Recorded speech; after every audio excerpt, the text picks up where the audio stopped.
This corridor behind me is the mechanic collection of the Arts and Crafts Museum of Machines here in Paris. It's a crazy museum, right? So lots and lots of mechanic things, all kinds of mechanic solutions for all kinds of crazy problems. And I found amazing how human ingenuity is. Every single machine here in this place was built by one or more people trying to solve a real problem, right? And the cool thing is that the machines were not only functional, they're beautiful. Many of those machines are like works of art by themselves, right?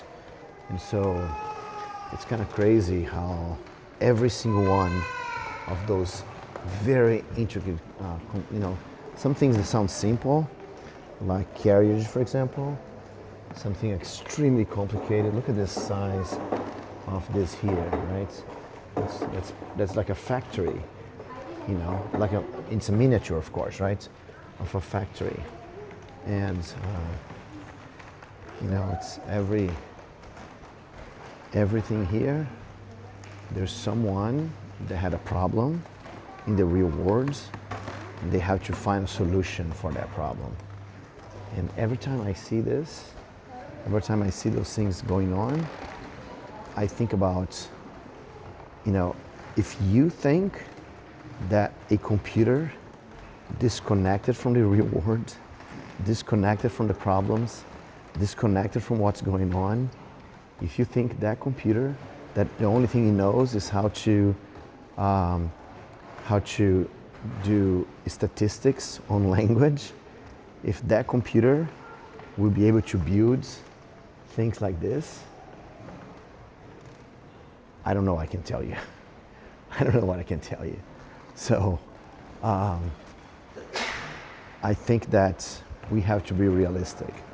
We have to learn how to use tools to get amazing results. And tools can help us have amazing results. But who is going to solve the problems of the world?